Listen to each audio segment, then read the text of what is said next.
Hello दोस्तों, हार्दिक स्वागत है आपको अपने यूट्यूब चैनल स्टडी मंत्रा में। तो चलिए दोस्तों, आज हम लोग बिना समय गंवाए हुए कुछ इम्पोर्टेंट प्रश्न के बारे में जानकारी प्राप्त करेंगे, जो खासकर बिहार शिक्षक भर्ती 2023 साथ ही बिहार दरोगा और सब इंस्पेक्टर के लिए इम्पोर्टेंट साबित होने वाला है। तो चलिए दोस्तों, आप लोग अगर चैनल पर फर्स्ट टाइम आए हैं तो चैनल को सब्सक्राइब कर लें, साथ ही बेल आइकन को प्रेस कर लें, ताकि अगर कोई भी छोटे मोटे वीडियो बनाएंगे तो सबसे पहले आप लोगों तक जल्द से जल्द पहुंच सके। तो चलिए दोस्तों, आज हम लोग केमिस्ट्री के कुछ इम्पोर्टेंट प्रश्न के बारे में जानेंगे। तो आज का जो दोस्तों टॉपिक है वो टॉपिक है नेचर। आज का जो टॉपिक है nature and composition of substances, यानी पदार्थों की प्रकृति एवं संगठन। आज हम लोग पदार्थों की प्रकृति एवं संगठन से कुछ नए क्वेश्चन के लिए जो है जानेंगे, कुछ नए क्वेश्चन जानेंगे। तो चलिए दोस्तों, क्वेश्चन को स्टार्ट करते हैं फर्स्ट क्वेश्चन से। फर्स्ट क्वेश्चन आपका है, विश्व का प्रत्येक पदार्थ अत्यंत सूक्ष्म कणों से मिलकर बना होता है। यह सर्वप्रथम किसने कहा था? यानी दोस्तों, कहने का मतलब यह है कि विश्व में जितने भी पदार्थ है वो कहीं न कहीं अत्यंत सूक्ष्म कणों से मिलकर बना होता है। यह सबसे पहले किसने कहा था? यानी ये सबसे पहले किस वैज्ञानिक ने बोले थे? तो मैंने ऑप्शन नंबर ए है डाल्टन ने, ऑप्शन नंबर बी है कनाद ने, ऑप्शन नंबर सी है रदरफोर्ड ने, ऑप्शन नंबर डी है एवोगाड्रो ने। तो इसका सही जो जवाब हो जाएगा दोस्तों, इसका सही जवाब हो जाएगा ऑप्शन नंबर बी, यानी कनाद ने। क्या हो जाएगा दोस्तों? कनाद ने। यानी कनाद ने कहे थे कि दुनिया में जितने भी पदार्थ है वो अत्यंत सूक्ष्म कणों से मिलकर बना होता है। तो ये सबसे पहले जो है कनाद ने बताए थे।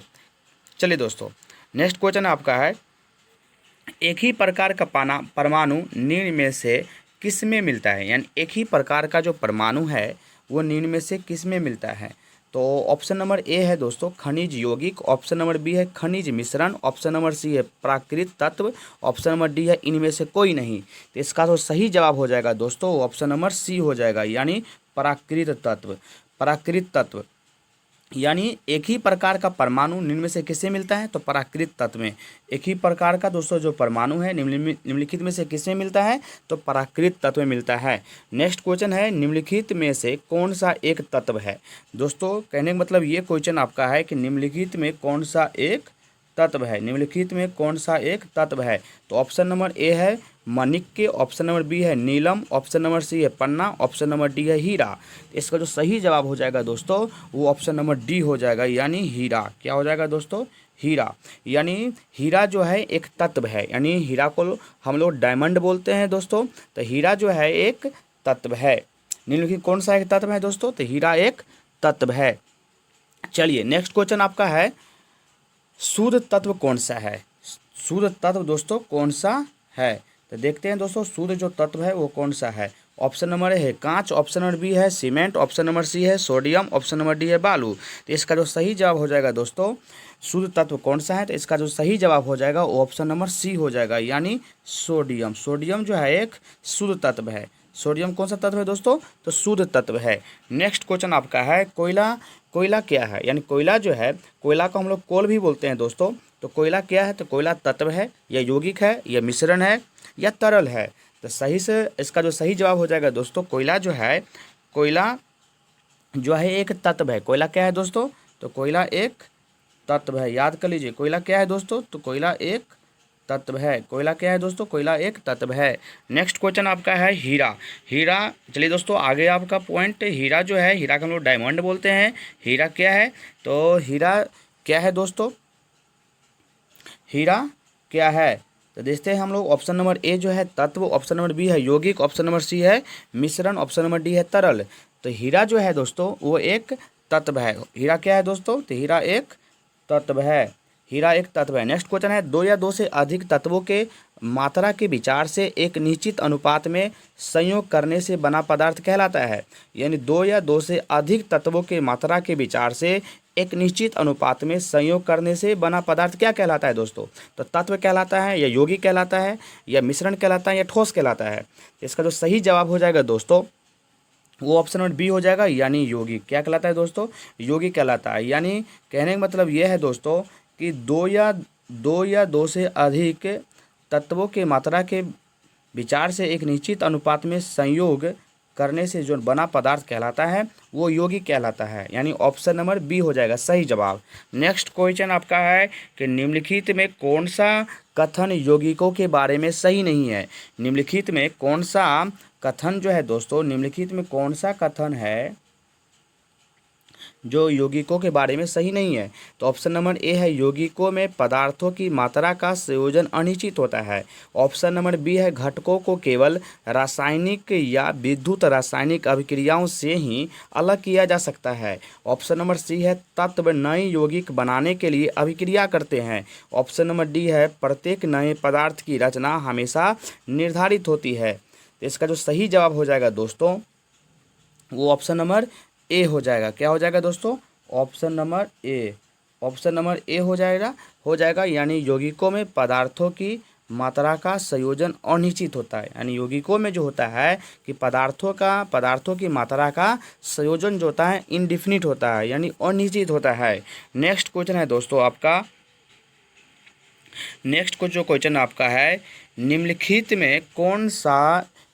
में कौन एक यौगिक है। चलिए दोस्तों बहुत वीवीआई क्वेश्चन है। निम्नलिखित में कौन एक यौगिक है। निम्नलिखित में कौन एक यौगिक है। तो ऑप्शन नंबर ए है स्टील, ऑप्शन नंबर बी है पीतल, ऑप्शन नंबर सी है रेत, ऑप्शन नंबर डी है हीरा। इसका जो सही जवाब हो जाएगा दोस्तों, वो ऑप्शन नंबर सी हो जाएगा, यानी रेत। क्या हो जाएगा दोस्तों? रेत जो है एक यौगिक है। रेत क्या है दोस्तों? एक यौगिक है। चलिए नेक्स्ट क्वेश्चन आपका है निम्नलिखित में से यौगिक कौन सा है। निम्नलिखित में से यौगिक कौन सा है। तो ऑप्शन नंबर ए है दोस्तों पारा, ऑप्शन नंबर बी है ओजोन, ऑप्शन नंबर सी है वायु, ऑप्शन नंबर डी है अमोनिया। इसका जो सही जवाब हो जाएगा दोस्तों वो ऑप्शन नंबर सी हो जाएगा, यानी वायु। क्या हो जाएगा दोस्तों? वायु जो है एक यौगिक है। वायु क्या है दोस्तों?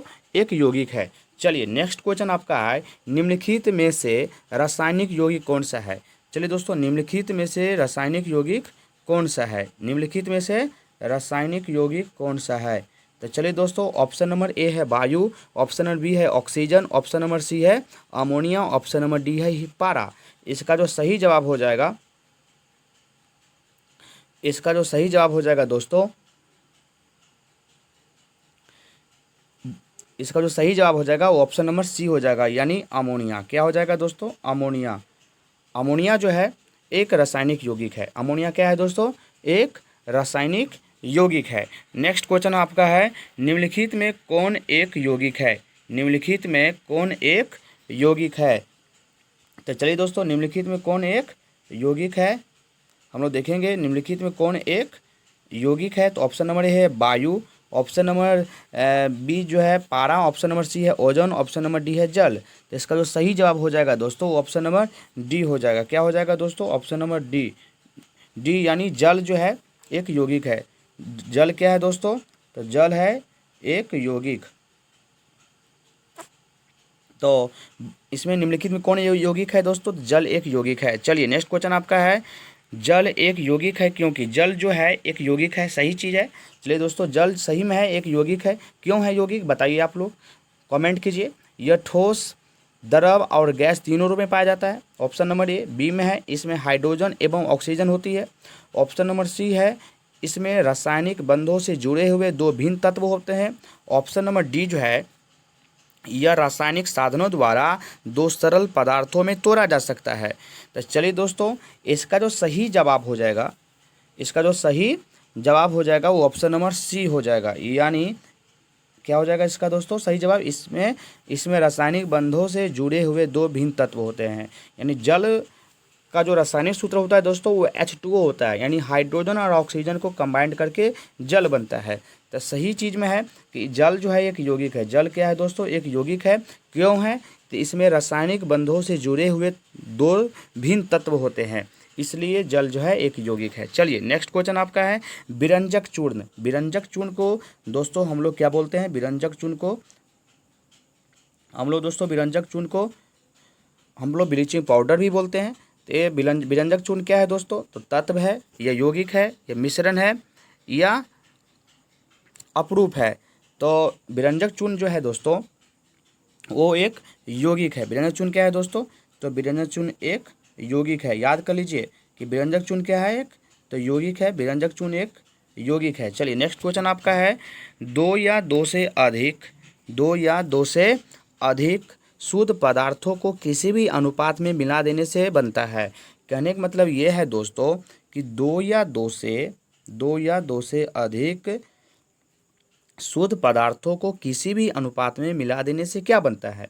जब दो गो पदार्थ से ये दो या दो से अधिक पदार्थ को अगर शुद्ध पदार्थों को किसी भी अनुपात में मिला देने से क्या बनता है? दो या दो से अधिक शुद्ध पदार्थों को दो या दो से अधिक शुद्ध पदार्थ को किसी भी अनुपात में मिला देने से क्या बनता है दोस्तों? बताइए आप लोग, कमेंट कीजिए।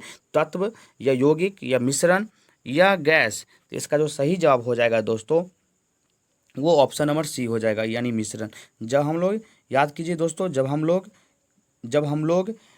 दो या दो से अधिक शुद्ध पदार्थ को चाहे किसी भी अनुपात में मिलाएंगे तो वो मिश्रण ही कहलाएगा। चलिए नेक्स्ट क्वेश्चन आपका है। चलिए दोस्तों नेक्स्ट क्वेश्चन जो है आपका, निम्नलिखित में कौन सा एक मिश्रण नहीं है? निम्नलिखित में जो है दोस्तों कौन सा एक मिश्रण नहीं है? निम्नलिखित में कौन सा एक मिश्रण नहीं है? तो दोस्तों ऑप्शन नंबर ए है ग्रेफाइट, ऑप्शन नंबर बी है कांच, ऑप्शन नंबर सी है पीतल, ऑप्शन नंबर डी है इस्पात।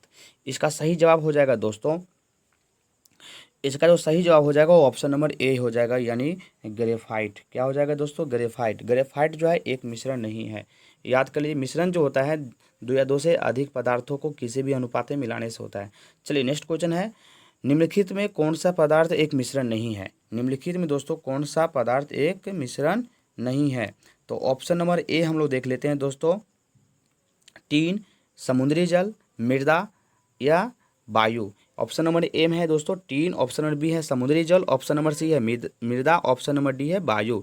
इसका जो सही जवाब हो जाएगा दोस्तों वो ऑप्शन नंबर ए हो जाएगा, यानी ऑप्शन नंबर ए हो जाएगा, यानी टीन।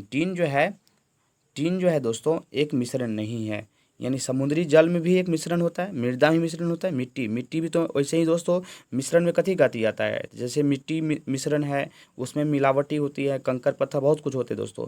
मृदा में भी बहुत प्रकार के जो है मिलावट होता है। समुद्री जल में दोस्तों जो है बहुत प्रकार के जो है इसे मिलावट होता है। जैसे पानी में बहुत प्रकार के जो है केमिकल, बहुत प्रकार के जो है खासकर गंदगी रहता है, खासकर नमकीन जल भी रहता है, बहुत प्रकार रहता है। इसलिए जितनी भी चीज़ है समुद्री जल, मृदा, वायु, ये सब मिश्रण है, मगर टीन जो है ये मिश्रण नहीं है। इसका जो सही जवाब हो जाएगा वो टीन हो जाएगा। चलिए दोस्तों नेक्स्ट क्वेश्चन आपका है, निम्न में कौन न तो तत्व है और न ही यौगिक है? निम्न में कौन न तो तत्व है न ही यौगिक है? तो ऑप्शन नंबर ए है वायु, ऑप्शन नंबर बी है जल, ऑप्शन नंबर सी है पारा, ऑप्शन नंबर डी है नमक। तो बताइए दोस्तों, आप लोग कमेंट कीजिए, कौन कौन ऐसे एलिमेंट है जो न तो तत्व है और न ही यौगिक है? कहने का मतलब ये है दोस्तों, ऐसे आप लोग बताइए कौन से ऐसे पदार्थ है जो न तो तत्व है न ही यौगिक है? तो ऑप्शन नंबर ए में है वायु, ऑप्शन नंबर बी है जल, ऑप्शन नंबर सी है पारा, ऑप्शन नंबर डी है नमक। इसका जो सही जवाब हो जाएगा दोस्तों, इसका जो सही जवाब हो जाएगा वो ऑप्शन नंबर ए हो जाएगा, यानी वायु। वायु जो है दोस्तों एक मिश्रण है। वायु क्या है दोस्तों? एक मिश्रण है। तो इसलिए इसका जो सही जवाब हो जाएगा वायु। वायु न तो तत्व है न ही यौगिक है, वायु एक मिश्रण है। वायु क्या है दोस्तों? तो वायु एक मिश्रण है। चलिए नेक्स्ट क्वेश्चन आपका है, स्टेनलेस स्टील एक मिश्र धातु है। स्टेनलेस स्टील जो है एक मिश्र धातु है, जबकि वायु एक क्या है? सही बात है दोस्तों, स्टेनलेस स्टील जो है एक मिश्र धातु है। स्टेनलेस स्टील क्या है दोस्तों? स्टेनलेस स्टील जो है एक मिश्र धातु है, मगर वायु क्या है? तो आपको बता दीजिए दोस्तों, वायु एक मिश्रण होता है। तो ऑप्शन नंबर ए है मिश्रण, ऑप्शन नंबर बी है यौगिक, ऑप्शन नंबर सी है तत्व, ऑप्शन नंबर डी है विलयन। तो इसका जो सही जवाब हो जाएगा दोस्तों ऑप्शन नंबर ए हो जाएगा, यानी मिश्रण। क्या हो जाएगा दोस्तों? तो मिश्रण, यानी वायु जो है तो एक वायु क्या है दोस्तों? तो वायु एक मिश्रण है। वायु क्या है? तो मिश्रण है। चलिए नेक्स्ट क्वेश्चन है, बारूद भी दोस्तों, वायु के अलावा बारूद हम ले सकते हैं, मिट्टी भी ले सकते हैं, मृदा भी ले सकते हैं, समुद्री जल भी ले सकते हैं। ये सब जितने भी हम बताए हैं तो ये सब मिश्रण का उदाहरण होता है। चलिए नेक्स्ट क्वेश्चन आपका है, वायु निम्नलिखित में से क्या है? चलिए दोस्तों फिर एक नेक्स्ट क्वेश्चन हम लोग साथ आए हुए हैं, वायु निम्नलिखित में से क्या है? बहुत इंपॉर्टेंट क्वेश्चन है दोस्तों। अभी हम इस क्वेश्चन को हम लोग बता चुके हैं कि वायु निम्नलिखित में से क्या होता है। तो ए में है तत्व, ऑप्शन बी में है यौगिक, ऑप्शन नंबर सी में है मिश्रण, ऑप्शन नंबर डी में तरल। तो वायु क्या है दोस्तों, वायु सही से है, आप लोग याद कर लीजिए, वायु एक मिश्रण है। ऑप्शन नंबर सी हो जाएगा इसका सही जवाब। ऑप्शन नंबर सी हो जाएगा सही जवाब, वायु जो है एक मिश्रण है। चलिए नेक्स्ट क्वेश्चन है, बारूद क्या होता है। अब ये दोस्त हम इस एग्जाम्पल बता दिए थे, बारूद क्या होता है। बारूद मिट्टी, समुद्री जल, मृदा, ये सब मिश्रण का उदाहरण होता है। तो नेक्स्ट क्वेश्चन आपका है कि बारूद क्या है। तो दोस्तों याद कर लीजिए, बारूद क्या है। तो ऑप्शन नंबर ए में है तत्व, ऑप्शन नंबर बी में है यौगिक, ऑप्शन नंबर सी है मिश्रण, ऑप्शन नंबर डी है तरल। तो इसका जो सही जवाब हो जाएगा दोस्तों, वो ऑप्शन नंबर सी हो जाएगा, बारूद एक मिश्रण है। बारूद क्या है दोस्तों, बारूद एक मिश्रण है। चलिए नेक्स्ट क्वेश्चन है, बहुत वीवीआई क्वेश्चन था दोस्तों ये सब कहीं ना कहीं बिहार शिक्षक बारहवीं परीक्षा 2023, साथ ही बिहार दरोगा और सब इंस्पेक्टर के लिए इंपॉर्टेंट साबित होने वाला है। इसलिए दोस्तों आप लोग कमेंट कीजिए, आप लोग मोटिवेट बढ़ाइए, ताकि हम लोग जो है कहीं ना कहीं अच्छे से मेहनत से काम करेंगे। चलिए दोस्तों नेक्स्ट क्वेश्चन है, निम्न में से कौन सा कथन ऊर्ध्वपातन की प्रक्रिया की सर्वश्रेष्ठता व्याख्या करता है। निम्नलिखित में देखिए दोस्तों, निम्नलिखित में जो है, निम्नलिखित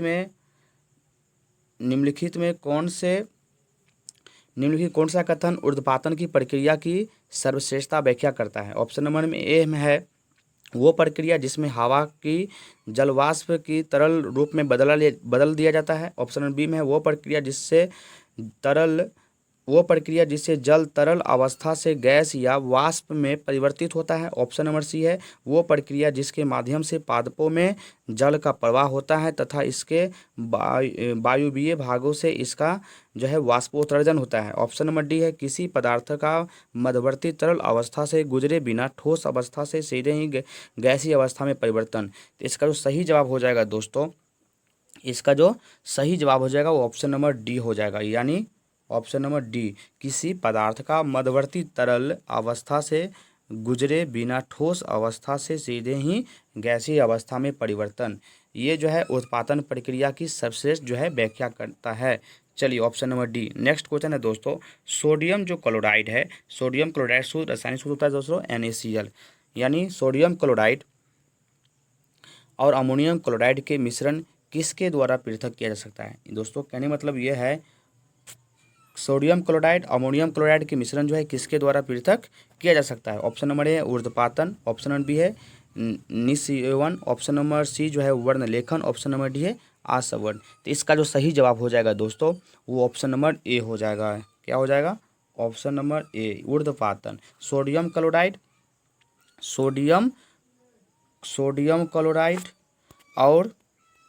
सोडियम क्लोराइड और अमोनियम क्लोराइड के मिश्रण को किसके द्वारा पृथक किया जा सकता है। तो सोडियम क्लोराइड और अमोनियम क्लोराइड के मिश्रण को हम लोग जो है दोस्तों, वो ऊर्ध्वपातन के द्वारा हम लोग पृथक यानी अलग कर सकते हैं। चलिए नेक्स्ट क्वेश्चन है, निम्नलिखित में से किस पदार्थ में ऑक्सीजन नहीं है। निम्नलिखित में दोस्तों देखेंगे, निम्नलिखित में किस पदार्थ में ऑक्सीजन नहीं होता है। खासकर ऑप्शन नंबर ए जो है सीमेंट में, ऑप्शन नंबर बी में है रेत में, ऑप्शन नंबर सी है मिट्टी का तेल में, ऑप्शन नंबर डी है कांच में।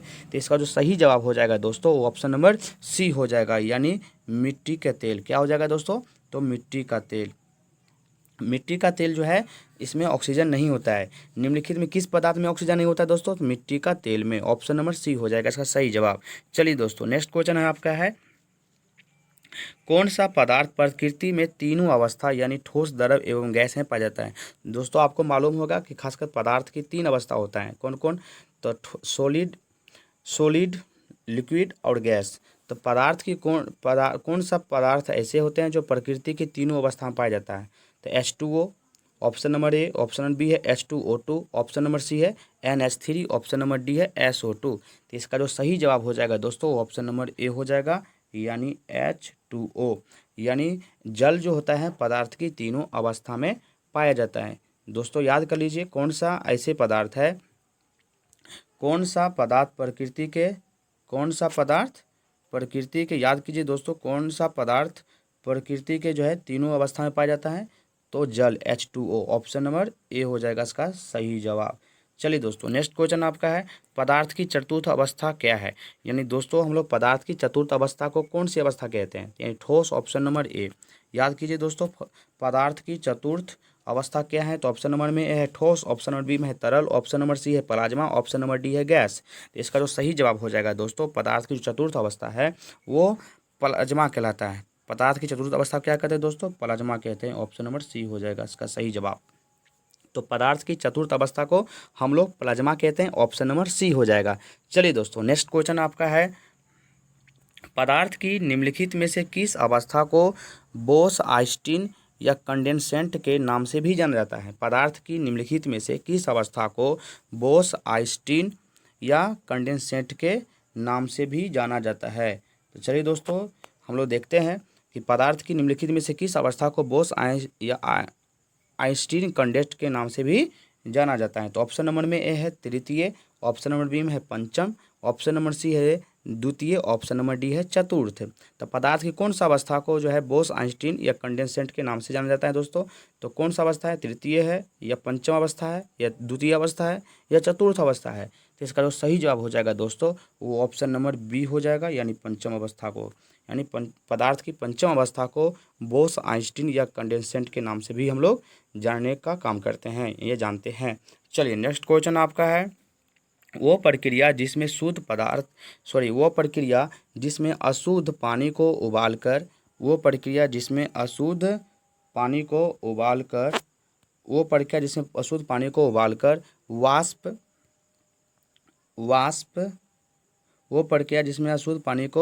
उबालकर वाष्प इकट्ठा की जाती है तथा इस एक अलग कंटेनर में संघनित किया जाता है, जिससे कोई ठोस संदूषक निकल जाते हैं। देखते हैं दोस्तों फिर से क्वेश्चन पढ़ के, वो प्रक्रिया जिसमें अशुद्ध पानी को उबालकर वाष्प इकट्ठा की जाती है, यानी जो वाष्प होता है, जो हम लोग हिंदी भाषा में दोस्तों भाप भी बोलते हैं, तो वाष्प को इकट्ठा मतलब एकत्रित करते हैं, इसे एक अलग कंटेनर में संघनित किया जाता है, यानी एक अलग कंटेनर मतलब रखने का बर्तन जिसमें हम लोग इसको संघनित करते हैं और जिससे कोई ठोस संदूषक निकल जाता है। तो वो क्या कहलाता है दोस्तों? ऑप्शन नंबर ए जो है निस्तापन, ऑप्शन नंबर बी जो है आसवन, ऑप्शन नंबर सी है निस्यंदन, ऑप्शन नंबर डी है आसवन, इस ऑप्शन नंबर डी जो अवसादन। तो इसका जो सही जवाब हो जाएगा दोस्तों वो ऑप्शन नंबर बी हो जाएगा। क्या हो जाएगा दोस्तों? ऑप्शन नंबर बी, यानी आसवन कहलाता है। चलिए नेक्स्ट क्वेश्चन है, हम लोग पढ़ते हैं दोस्तों, जब किसी मिश्रण में पानी मिलाने पर इसका भारी घटक अवक्षेपित हो जाता है तो इस प्रक्रिया को कहा जाता है दोस्तों। क्वेश्चन पढ़ते हैं हम लोग फिर से, जब किसी मिश्रण में पानी मिलाने पर इसका भारी संघटक अवक्षेपित हो जाता है तो इस प्रक्रिया को डैश कहा जाता है, यानी इस प्रक्रिया को क्या कहते हैं? तो ऑप्शन नंबर में है छानना, ऑप्शन नंबर बी में है थ्रेसिंग, ऑप्शन नंबर सी में है अवसादन, ऑप्शन नंबर डी है यार्निंग। इसका जो सही जवाब हो जाएगा दोस्तों ऑप्शन नंबर सी हो जाएगा। क्या हो जाएगा? ऑप्शन नंबर सी, यानी अवसादन। जब किसी मिश्रण में पानी निकालने पर इसका भारी घटक अवक्षेपित हो जाता है तो इस प्रक्रिया को हम लोग अवसादन की प्रक्रिया कहते हैं। इसका सही जवाब यही हो जाएगा दोस्तों, अवसादन। तो तब तक के लिए धन्यवाद। देखते रहिए दोस्तों अपने YouTube चैनल स्टडी मंत्रा को। जय हिंद, जय भारत।